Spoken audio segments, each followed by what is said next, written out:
Ngayong buwan ng kalayaan ay ating balikan ang mapait na nakaraan ng nag-iisang isla sa Pilipinas na minsan ay nagkaroon ng sarili nitong republika at kung paano ang paglaya nito mula sa matinding karamdaman. Tinawag pa nga itong Island of the Living Dead sa kanyang panahon, ang isla ng Culion. Halina't magbalik tanaw sa nakakapangilabot na kasaysayan at silipin ang isang makasaysayang sementeryo na naging bakas ng nakaraan.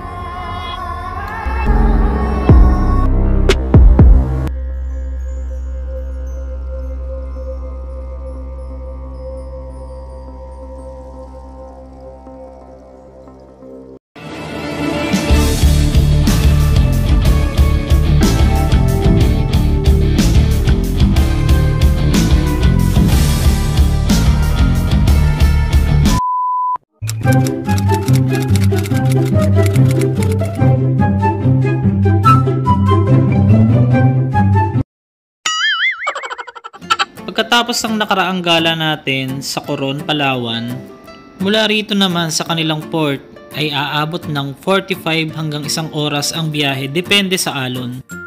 Mararating na natin ang napakamakasaysayang lugar na ito at kung papaano sila nakalaya sa bilanggo ng karamdaman.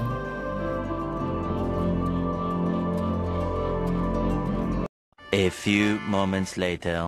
Bali, meron tayong makikitang palatandaan pag malapit na tayo dun sa isla. Yung para siyang eagle na naka-ukit. Oo. Di ba sir, yun yung ginawa ng mga nagkaroon ng sakit, mga may sakit na leprosy na gumaling. Ngayon, parang pasasalamat po nila yun sa mga tumulong din, yung ibang mga Amerikano, yung mga scientists na tumulong sa kanila upang makawala sila dun sa ganung sakit, mga master. So, nakikita nyo po dyan sa drone, mga master. Nagpalipad tayo ng drone, nakikita nyo yung ganda ng pinaka-port. So tinatawag nila yan na Luwalhati Park. Oh, good luck. Papunta na tayo, good luck.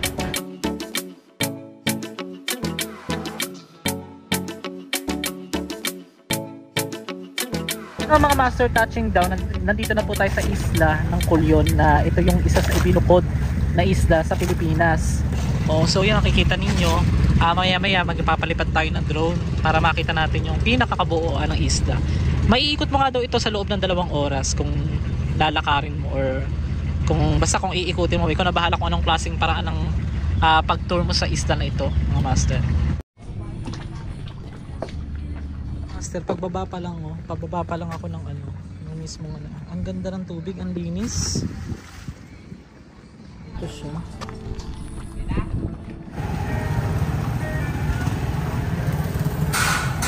Dito, yung po. Dati, ito yung isang barangay dito na nakabukod din dati.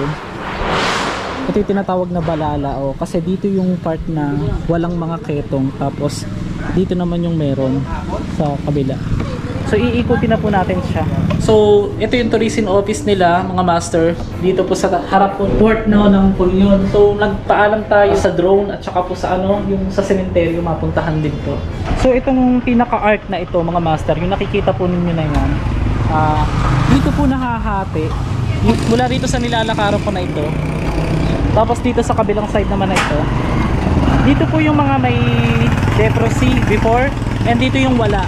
So dito, bago ka makapasok dito, kailangan mong mag-sanitize. 'Di ba nauso sa atin yung pandemic, yung ngayon dito may mga nakalagay diyan dati na mga kabibe. Oo. At nagsasanitize sila para makapasok diyan kasi Bawat papasok o lalabas sa Barangay Libis ay kailangan mong dumaan dito upang mag-sanitize. Ito ay ang kanilang wash basin na may halong mga antibacterial upang mapigilan ang pagkalat ng sakit na leprosy. Para sa akin, isa ako sa mapalad na nakapag-cover o nakapag-dokumentaryo ng isla ng Culion dahil bihira nga itong marinig at bihira itong mapuntahan ng mga vloggers o ng mga turista. Pero hindi mo mararamdaman ang pait ng nakaraan pag nandito ka kundi makikita mo ang pangkaraniwang lugar na payapa. Narito matatagpuan ang Culion Sanitarium on General Hospital na isa sa pinakamalaking ospital at makasaysayan. Ang mga ilan na may sakit na leprosy ay nagboluntaryo na ipatayo ang monumentong ito bilang pagpapahalaga kay Leonard Wood. Siya din ang itinalaga na Governor Army ng Pilipinas. Tumulong din siya upang humanap ng mga lunas sa sakit na leprosy. Kaya ganun na lang pagpapahalaga sa kanya na patayoon siya ng sarili nitong monumento. Na middle of 1900s, dito po kumukuha ng larawan or nagpipicture po yung mga ibang scientists, yung mga doktor. So tinatawag po siyang Grand Stairway. In the early years of the colony, the Grand Stairway was part of the plaza where many of the activities of the colony were held. The stairway added magnificence to the place and was the site where various official photographs of Culion's bureaucrats and other authorities were taken. So yan, dito sila nagpipicture mga master. Yan yung pinaka-plaza nila.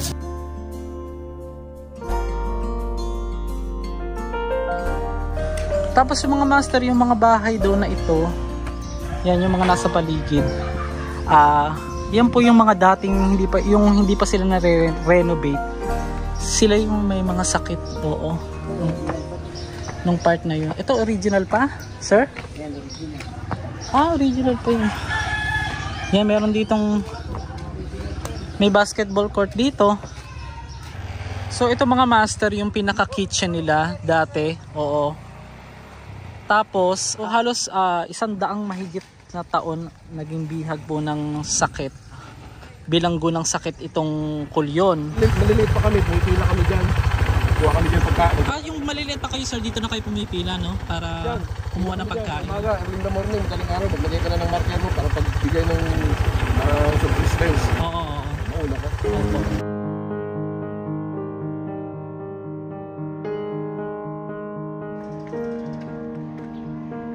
Tapos syempre, meron sila ditong parang mini theater. Dito ginaganap yung mga ano nila, yung mga events. Oo, mga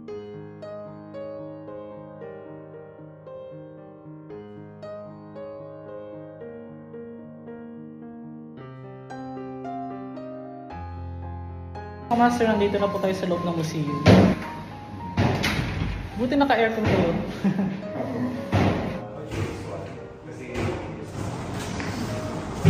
Ay, ito. Opo. Wait lang po. Bali, ito mga master, ito yung na-preserve nila na isang kabibi na ginagamit dati. Oo. Para makatawid ka dun sa sinabi yung dinaanan natin kanina na division. Dito sila maghuhugas ng kamay para makapasok sila. Di ba parang ito yung sanitation? Kasama po natin si Sir Jan. Isa po siya sa nagko-coordinate dito po sa loob po ng museum. So may papanood sa ating video para po Sana na tayo mga audio-visual presentation. Okay. Sige. Parang in-depth analysis ng history. Pasok ka dito.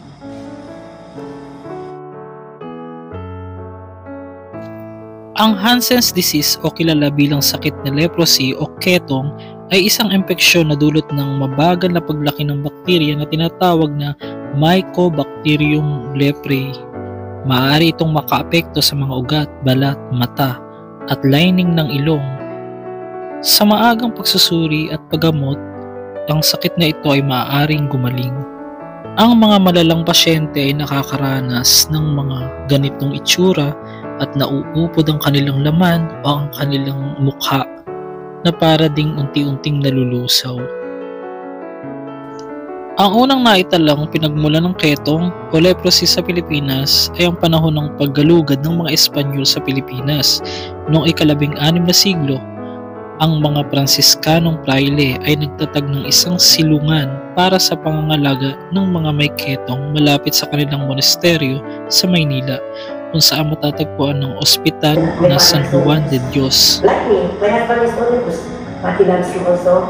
Even though I have a deformities now, I have like this, he only is care on until. Culion was a mecca for scientists researching leprosy. It was the ideal place for clinical testing of experimental drugs used in other leprosarium overseas. The success of the drugs introduced in Culion and the latest developments abroad and the local scene allowed health officials and citizens to realize that leprosy is not that contagious or deadly and was curable. Culion has led the treatment of leprosy in the Philippines and the global fight against the dreaded disease. The struggles and sacrifice of the affected throughout its history enabled us to live in a world today where leprosy is curable. It stands as a heritage of humanity and culture. Master, makikita niyo po rito yung mga ilang larawan po ng mga pasyente o ng mga nagkaroon po ng ng leprosy. Oo. So, syempre ang leprosy po talaga is skin, tama? Skin disease talaga siya na sobrang lala po sa panahon nila. Early 1900s po. Dito, from all over the Philippines. Oo, yung mula sa iba't ibang panig ng Pilipinas, dito sila sinasakay para ilipat dito sa Culion Island.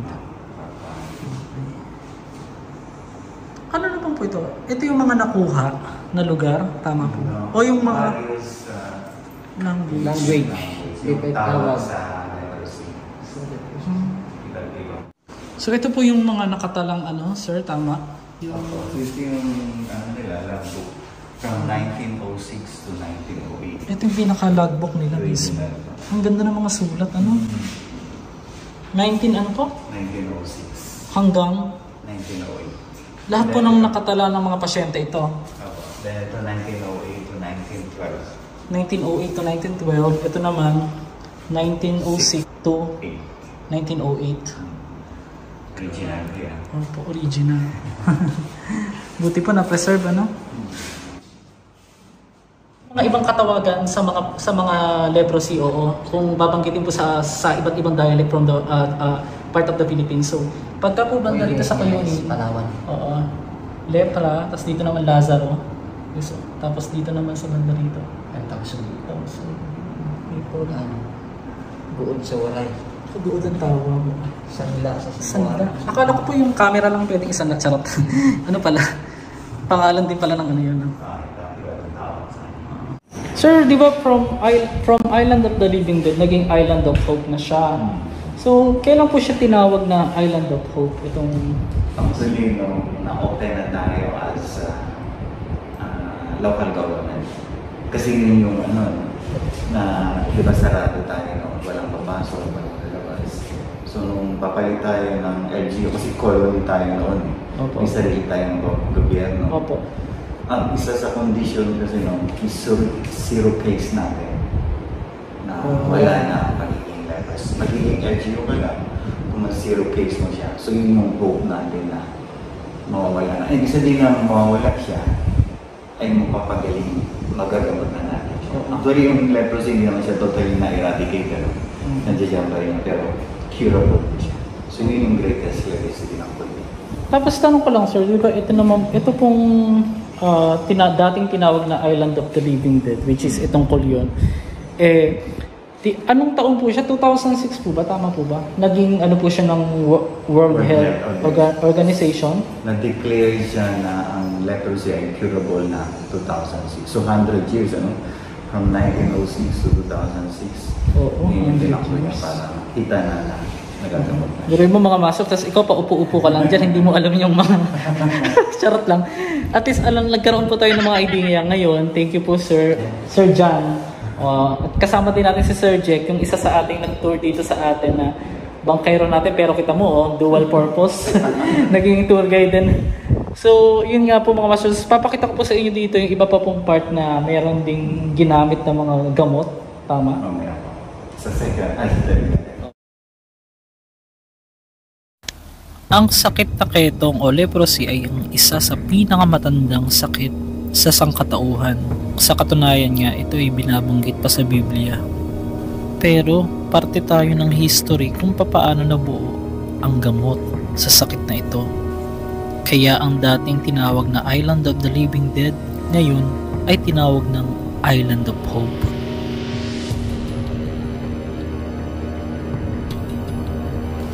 Wala pang makapagsabi kung saan talaga nagmula ang sakit na leprosy, pero umiral nga raw ito 10,000 taon mahigit na ang nakakaraan Pero may mga kalkulasyon din ng mga ibang scientists na sinasabing ito ay nabuo 2.5 million years ago. Thinking na, ay, leprosy pa rin yan dyan. So yun po yung inaano rin natin na wala na tayo. Kasi dito, 80 to 70% are descendant ng leprosy, ng patient. And they are normal as we are now. 4th generation going to 5th generation. Kasi ang alam ko po sa sinasabi niyo dito, ang alam ko po dito sa ano na ito, ano po siya, skin to skin. So kung meron ka lang noon at dinikit mo siya, doon lang magkakahawa. Pero sa hangin hindi siya totally nakakaano. Hindi siya highly contagious. Then ito si Dr. Hansen, siya yung nakadiscover ng bacteria. So 19th century na lang niya na-discover na ang sakit pala na ito ay bacteria rin. Kasi noong pag nagkasakit ka nito, akala nila, ay, na-possess ka o na-curse ka. Okay, nakulang. Ito po yung mga tumulong po ng mga madre. Sila yung unang mga nag-alaga. Nag-alaga dito, mga missionaries. Talagang maano ko na para ka talagang bumalik o pumasok ka sa nakaraan. Kasi, biruin mo kung nabuhay tayo sa panahon na to, kung nagkaroon ng COVID-19 na ginagamit or talagang naging pandemic sa buong mundo, ito hindi siya totaling pandemic, pero dahil po sa lala ng sakit na ito, nagkaroon po ng parang sariling republika itong isla na ito. Kaya ito po nakikita niyo po itong mga ano na ito, mga master, itong mga nasa likod ko, ito po yung mga kasuotan ng mga madre na tumulong po upang ano natin. Sa pagkakataon po ito, itong inaapakan po natin yung isa po sa part ng pinaka wards nila, pinaka mismong gamutan. Tapos inilarawan po itong isang fake naman ito, no? Ganito yung possible na mangyari. Ano siya? Performance siya. Sculpture lang siya mga master, hindi po siya real ha. Baka sabihin ng iba. Hindi siya mummified. Hindi siya mummified. So, ito mga master, kung makikita nyo na ito, yan, yung kanyang itsura. Tapos meron dito mga ginamit nila. Matagal na yan. So, yung presentation na marami sila. Kasi sa loob sila. Ganito po ba talaga ang naging itsura ng isang ano? Kaya po nabansagan tayo na the island of the living dead. Ganito pala talaga mga master, itsura ng mga pasyente ng may para siyang nagmumukhang nagmimistulang talagang buhay yan ng time na yun. Para siyang zombie na hindi totoo po, real talk po kasi syempre mga Gen Z makakapanood na din ito ngayon. Ayun po yung ginagamit natin ngayon yung zombie. Di ba dati living dead or ano? 370 itong mga first batch na ito na dumating. Mga master, meron tayong kaapelido dito. Ayan ang dami po nila. Ito po yung may mga pasyente na nanggaling po sa iba't ibang panig ng Pilipinas na dinala po rito sa isla ng Culion. Banwa, Manatad, Manlapas, Mendoza. Shout out po sa inyo. Isa po sa mga kaapelido nyo po yung dito. Kaya dapat hindi na po natin i-discriminate din yung iba. Kasi yung iba kasi ang nangyayari parang hanggang ngayon, hindi pa rin nila na ito. Ito yung nakikita nyo na ito na isang oil, na nakakadagdag daw ng cure, pero hindi ito yung totally nakakagamot. Pero nakakadagdag po siya mga master. Upang mabawasan daw po yung hapdi o yung sakit na nararamdaman. Ito ay isa sa nakakatulong. Itong Shalmogra oil. Dito initibak yung oil. Medicine, herbal medicine siya. Yung mga kabataan dati, mga master, dito ipinapatong upang i-test sila or pag-eksperimentahan din yung iba. Ngayon, ginagawa, tatungtong sila dyan at lalagyan sila ng parang may mga i-inject dun sa may part kung may makitang parang sugat. Tapos parang inaano sila, yung pinapadaanan ng sir? Yung dito sa braso. Nakatayo sila dyan, di ba? Itutusukin sila ng karayom kapag hindi nila naramdaman. Kasi yung isang symptoms, hindi ka makaramdam. Pag tinusukan ng karayom, may mga spot-spot yan, parang peklat or parang sugat-sugat, kati-kati. Pag tinusok siya ng karayom, hindi mo naramdaman, symptomatic ka na. Symptomatic. So ito yung parang nagmomonitor ng mga bata. Actually yan, hubad-hubad yan sila dyan. Titignan lahat ng parte ng katawan mo. Buhay na pala ng panahon ngayon yung Carl Zeiss. Di ba sa mga camera yan? Ito sir yung mga generator, tama.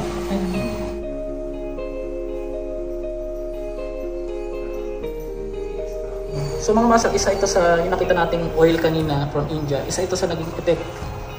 Oo, medyo nabawasan yung kanyang magmula rito sa medyo malala dito sa naging nabawasan yung yung itsura ng kanyang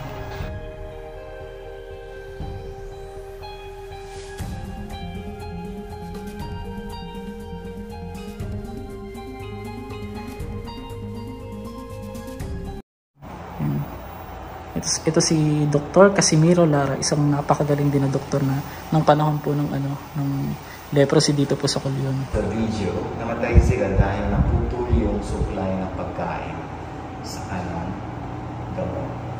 So kanya-kanya ng survival. Ginalang din tayo ng mga hapon at takot din sila pumunta dito. Kaya hindi rin tayo ginawa. Kailangan ito po yung pinaka, ano po ito? Yan yung pinaka-tombstone nila. Tombstone. So number lang siya. Ay, number lang. So yan yung nasa logbook door. Kung yung number mo, doon may kita yung pangalan. Ah, yung kanina, oo. Highly recommended. Ito may pangkasal dito, sir.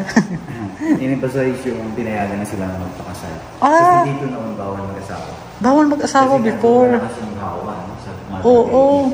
Wow. Kaya sila, Manchurian revolt, parang nag-rebelde. Opo. So pinayagan. Kaya lang may policy noon. Oo. Pagkapanganak mo, hiwalay sa yung baby mo. Oo. Kaya tapos yung mga bagong panganak na babies dati na binubukod sa kanilang magulang, ito po yung mga botelya nila dati. Yan.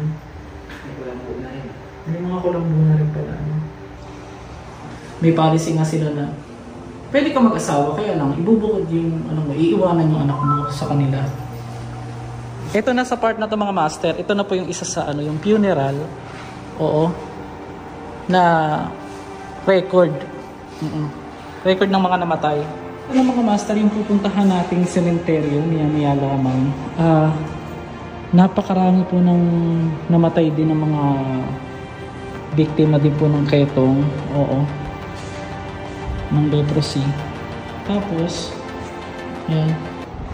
And the toll of the Japanese occupation of Culion. Second World War, Japanese occupation of the Philippines from 1941 to 1945. 1944, ang pinakamarami, almost 800. Sa loob ng 1 year, no? Itong halos 7,000. 2006 to 2015, wala na po. Ito yung pinaka-public toilet nila mga master. Yung nakita natin kanina. Pero, nasa loob ng ospital yun. Ngayon, ginawa na lang ng dun sa labas yung nakita natin.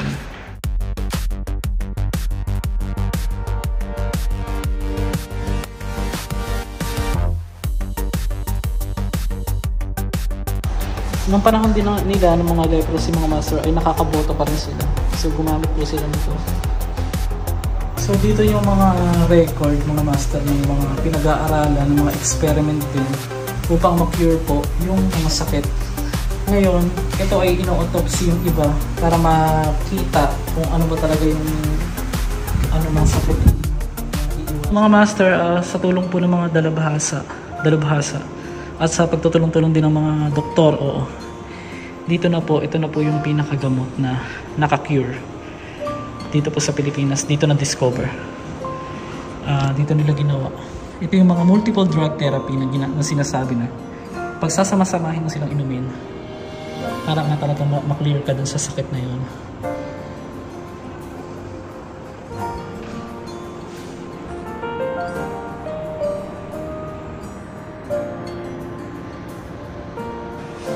So itong mga master, yung ibang mga kagamitan, napakarami. Meron dito clock. Ayan. Ito yan. Panahon pa ng 1800s or 1900s.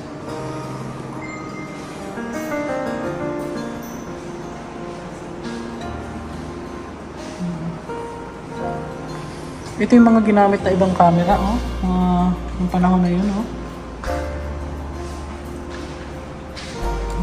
telescope, microscope.